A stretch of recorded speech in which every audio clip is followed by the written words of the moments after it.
अलख निरंजन भाग 1 नवनाथ भक्तिसार या पवित्र ग्रंथाचे पारायण का करावे व ज्या ग्रंथाच्या अध्याय वाचनाने समस्या कशा दूर होतील। जेव्हा कुठूनच तुमच्या समस्येचे निराकरण होत नसेल तेव्हा दाद मागण्यासाठीचे सर्वोच्च न्यायालय म्हणजे नाथ संप्रदाय। दाद मागणे म्हणजे आपल्या गुरुकडून अनुगृहीत झालेल्या नाथपंथी व्यक्तीची भेट घेणे। मात्र ज्यांना अशा नाथपंथी व्यक्तीची भेट जोपर्यंत होत नाही तोपर्यंत नवनाथ भक्तिसार या पवित्र ग्रंथाचे पारायण करणे, तसेच या ग्रंथातले काही अध्याय हे वेगळे मिळतात त्यांचे सुद्धा अखंड वाचन केले असता तुमच्या समस्येचे निराकरण होण्यास मदत होते किंवा नाथपंथी व्यक्तीची भेट लवकर घडून येण्यास मदत होते।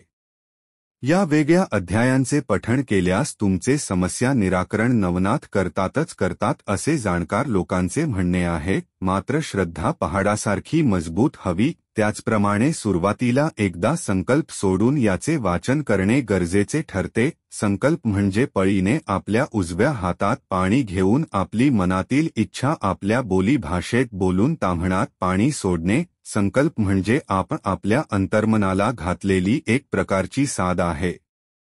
हे अंतर्मन जेव्हा त्या पवित्र दैवी शक्तीशी जेव्हा जोडले जाते तेव्हा आश्चर्यकारक असे अनुभव येतातच। हे एक प्रकारचे पॉझिटिव्ह अफर्मेशन आहे। आपले जे अवघड काम नाथांकडून करून घ्यावयाचे असेल ते एका कागदावर लिहावे। सुरुवातीला श्री गणेशाय नमः, श्री कुलदेवताई नमः, श्री दत्तात्रेयाय नमः व श्री नवनाथाय नमः असे लिहावे। त्यानंतर रोज एक अध्याय वाचण्याचे कबूल करून आपले काम किती मुदतीत पूर्ण व्हावे हेही खाली लिहावे व त्यानंतर खाली सही करून तारीख टाकावी। नंतर हा कागद एका पाकिटात बंद करून ते पाकिट पोथीच्या 40व्या अध्यायात ठेवून द्यावे व त्यानंतर पोथीतील एक अध्याय रोज न चुकता वाचावा, त्यात खंड पडू देऊ नये। असा क्रम 4 ते 6 महिने चालू ठेवल्यास स्वप्नातून काही संदेश मिळतो असा अनेक भक्तांचा अनुभव आहे। वेगळा अध्याय वाचताना सुद्धा वरील प्रमाणे नाथांना आपले गाहाणे किंवा समस्या सांगावी आणि त्यांना शरण जावे।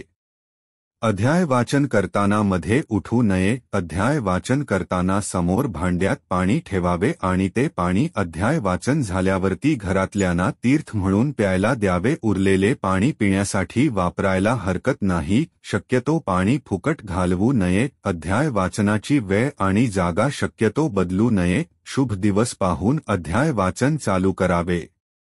आपली इच्छा पूर्ती किंवा समस्या निराकरण झाल्यावरती नवनाथांच्या समाधी स्थळांना दक्षिणा पाठवणे, अन्नदान करावे। अध्यायाचे महत्त्व पुढील भागात। अलख निरंजन। अलख निरंजन